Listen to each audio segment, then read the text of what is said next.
So another week has passed and another batch of superstars have been released for W2K16. Now, this is the 4th week, but this is only my 3rd video. Last week I kind of had, a personal situation that I was dealing with, so I didn't really bring you the video for that. But in the description below, I'm going to put all the people who have been confirmed for the game. Overall, people who have been officially confirmed by 2K, not going by rumours, just going by what 2K have said. That'll be in the description below. That's going to include everyone who was in the game, who was revealed last week. So I apologise about that. There was nothing I could have done. I could not have brought you that video, but I'm going to put the people in the description box anyway, so you can have a look who was revealed if you're not keeping up to date with it from IGN. I've got the list here of people who were released this week, so let's get into the list. First of all, we got Aiden English. Now, this was not a surprise. Aiden English was released with an entrance video along with Simon Gotch last week in a video that also included Cesaro and Tyson Kidd, who were on the list last week. Yeah, that wasn't really much of a surprise. We already knew we were getting Aiden English because of that video, and yeah, that's just more of a sort of confirmation of something that we already had confirmation of, which was kind of ridiculous. Next we got Andre the Giant, who's been rumoured to be in the game for a couple of weeks, and now we got confirmation of it, so that's good. Andre the Giant, one of the best big men in the history of the WWE and history of wrestling in general, and yeah, I'm looking forward to playing as Andre the Giant. Who wouldn't be? Andre the Giant's one of the best. Next we got Batista, again, someone I'm not really that... I'm sure I've seen confirmation, like IGN post about this last week, but I'd have to go back and check. But again, this is not a big reveal, so it's someone I'm kind of meh about. I'm probably not even going to use Batista, to be honest. Next we got Chris Jericho. I wonder which type of Jericho it's going to be, because Jericho is on the WWE roster page on WWE.com. So I wonder if it's going to be sort of most recent Jericho, the one that we saw at Beast in the East, sort of modern Jericho. Which, looking at the picture, which will be in the corner of the screen right there, it probably is going to be modern Jericho. So yeah, I like Jericho. He's one of my favourite superstars of all time. So yeah, I'm excited to see Jericho in the game. I'd hate to see a game without Jericho, which we have seen that before. I think it was SmackDown vs. Raw 2007 or 2008. It was one of them. But yeah, we didn't have Jericho in one of those, and I hate it. Next we got Curtis Axel. Now, I like Curtis Axel as a wrestler, but he's just another enhancement talent on the roster, which, don't get me wrong, I'm happy about, because I like seeing modern stars in the game, regardless of whether they're, John Cena level or Curtis Axel level. Yeah, Curtis Axel being in the game, I like it. At least maybe I can try and give them some sort of decent push in universe mode. I would like to see Curtis Axel getting in real life, but that's not going to happen anytime soon. But yeah, I'm happy about Curtis Axel being in the game. The next person on this list is someone who, again, we already knew was in the game, so this isn't really part of a roster reveal. Dean Ambrose. Now, the only thing revealing about this was how he looks in the game. I mean, back around E3, back in June, 2K announced 2K16 officially, and they announced 6 superstars who were going to be in the game. Those were being, if I can remember properly, Seth Rollins, Paige, Bad News Barrett, Finn Balor, Daniel Bryan, and Dean Ambrose. So I don't see how this is part of a roster reveal if you've got 3 people on this list who were already previously confirmed. But yeah, Dean Ambrose is on this list, which means that the other guys who were revealed in Page, they're going to be on future roster reveals. It's not really a roster reveal, really. You can do stupid shit like that. But yeah, confirmation of something we already had confirmation of. Dean Ambrose is in the game. As if we need further confirmation. They've already confirmed it. Why? Never mind. Next we got someone who made my fiance happy, because he's my favourite superstar of all time. We've got Edge. WWE Hall of Famer, 11-time world champion, and yeah, I'm happy to see Edge in the game. I was a big Edge head when he was around. When it becomes people like Edge, he's been retired for 4 years. It's not a guarantee he's going to make it in the game every year. So yeah, it's good to see Edge in the game. Next we got Erick Rowan, one half of the former Wyatt family. Now, as you can see in the corner, or you will see in the corner before I'm finished talking about this guy. You can see Erick Rowan and Luke Harper together. Luke Harper also on this list, so I'm going to talk about them both now. They both look okay. Luke Harper, his eyes look a bit funny, to be honest. They don't really look spot on. We can't really see what Erick Rowan looks like because he's got the sheep mask on, but yeah, I mean, I'm kind of meh about Erick Rowan, to be honest, like most people. I guess it's cool that Erick Rowan's in the game. I mean, like I said, the more modern stars, the better. I mean, I like seeing more people in the game who are still in WWE than legends, but it's nice to have a good mix of legends as well. But yeah, I would rather see the priority go to people who are currently on the roster, and Erick Rowan hasn't really been active since around WrestleMania when he got injured. So it's good to see he made the cut, because again, it's another modern superstar I can use in my game. Next we've got one of my favourite current stars, even though he's really getting jobbed out, but I'm happy as fuck that he's in the game. It's going to be his third WWE game. We got Fandango. You gotta let the A's breathe. He hasn't said that for ages. Fuck it. Yeah, I'm happy about Fandango being in the game. I wonder if it's going to be, you know, before they repackaged him back in November, or modern day, or, you know, modern day Fandango, but we'll see. I mean, I hope the Fandangoing theme song is in, which is not the one he uses at the moment. But next we got one of my favourite superstars of all time, someone who definitely should be in the Hall of Fame, someone who I think is very underrated when it comes to, you know, people's lists of favourite superstars of all time. We got JBL, John Bradshaw Layfield. Yeah, it's good to see JBL in the game. He's in the game almost every game. But yeah, I'm a big JBL fan. I've always been a big JBL fan, and I'm happy to see JBL in the game. Not really much else I can say. It's going to be, again, it's one of those weird situations. We're going to hear JBL commentating and being in the ring, so that's kind of weird, but yeah, whatever. We're missing out Luke Harper, who's also next on this list. Next we've got Randy Savage, the Macho Man Randy Savage. Oh yeah! I'm sorry about that bad Macho Man Randy Savage impression, but I'm a big Macho Man mark. I spent most of his career before I was even born, but you know, as someone who enjoys the history of wrestling, I've gone back and seen so much stuff from before I was born. And yeah, Randy Savage is one of my favourite superstars of all time. So I'm happy to see Savage in the game. I think he missed out on the last like 3 WWE games. I think, if I'm not wrong, I think his last WWE game was, well, he may have been in last year.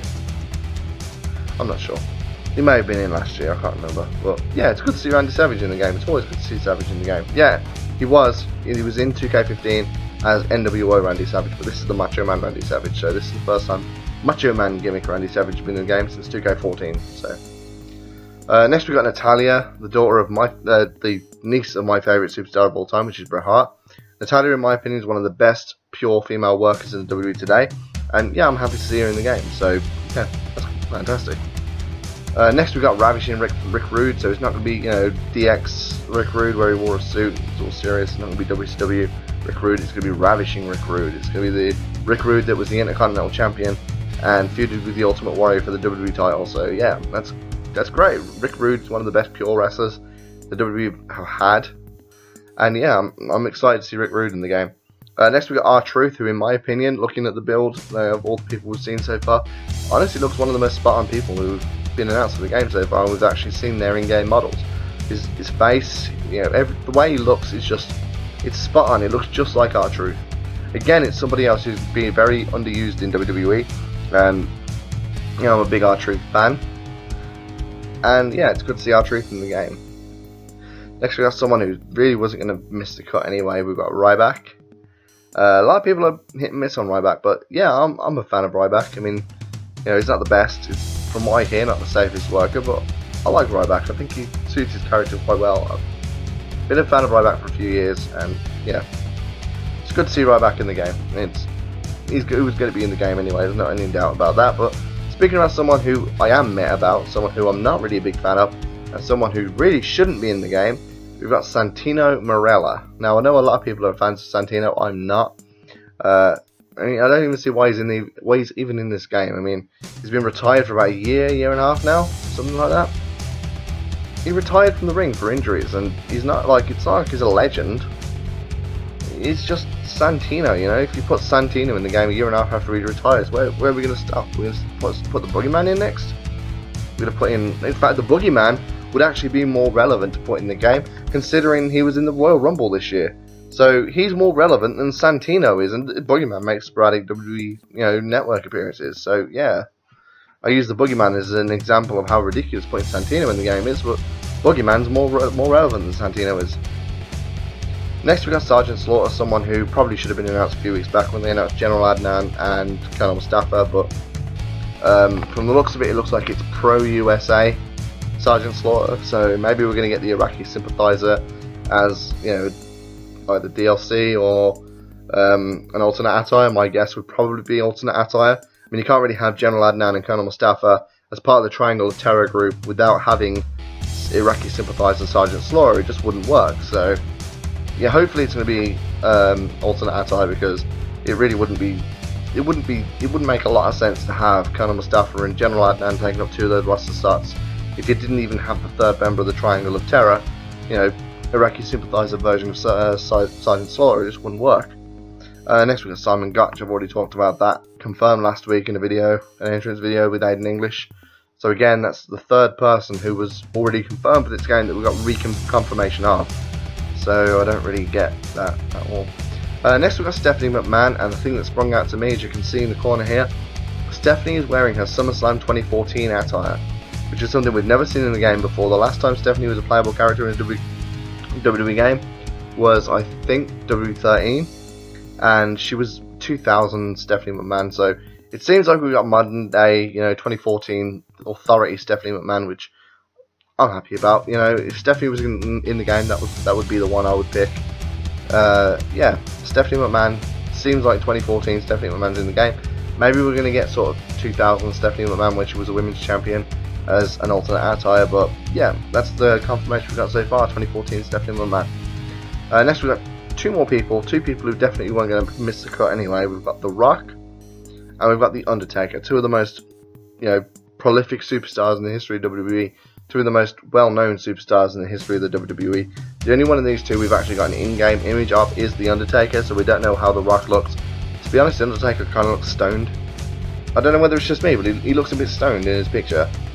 Maybe it's just me, who thinks The Undertaker looks a bit stoned in his 2K16 image, but I think they're trying to give him that kind of cold, dead eyes he normally gives his opponents when he's staring them down, but they've just made him look like he's stoned, so I don't know. There's the list so far. I'm going to read that out to you again. We've got Aiden English, Andre the Giant, Batista, Chris Jericho, Curtis Axel, Dean Ambrose, Edge, Erick Rowan, Fandango, JBL, Luke Harper, Randy Savage, Natalia, Rick Rude, R-Truth, Ryback, Santino Marella. As you can see, I'm very excited. Sergeant Slaughter, Simon Gotch, Stephanie McMahon, The Rock, and The Undertaker. So let me know what you think of this list so far of this week's superstars to be announced. To be honest, I'm kind of meh about it. There's nobody really that was so shocking it jumps off the page at me. I wanted this week to have a Samoa Joe or even though I'm still not convinced Samoa Joe's even going to make the cut, even as DLC, but something along the level of that. Just one person every week, just one person that makes us go, huh, that person's in the game. Like a Terminator, like sight, maybe not that big, but just something, something that's. I mean, this was a throwaway week for the roster reveal, and they need to step it up because it's been that way for the last few weeks. The last time really they announced something big, I can't even remember the last time they announced something big. So they need to step it up, and hopefully this isn't going to be a trend for the rest of the roster reveal, and they're going to miss out, the announcements that could be as big as Samoa Joe. Because if Samoa Joe's in the game, I want to know, and if he is in the game, they're probably going to save him till last. Well, we'll see how it goes. But yeah, drop a comment in the comment section below. What do you think of this week's list? Are you kind of meh about it like I am? But what stood out to you? What didn't stand out to you? Is there anyone in this game, Santino, who you don't want to see in the game? Let me know in the comment section below. In the description, I'll have a list of every officially confirmed superstar. So don't say, oh, you've missed out Alexa Bliss. As far as I'm concerned, Alexa Bliss hasn't been confirmed by 2K, so she won't be in the list down in the description box. Unless I'm wrong about that. Could be wrong about that. So let me know what you think in the comment section below. Like this video, share it on social media, let your friends know who's going to be in 2K16. To be honest, I'm excited about this game and I really want it to be a success. Hopefully it seems like they've taken everything we hated about 2K15 and said, right, they hate this, let's do better. So hopefully they actually do that. So yeah, we'll see what happens. When the game comes out, I'll be giving you my review, my thoughts, and a couple of gameplay videos as well. So yeah, thanks for watching, and I'll see you next time.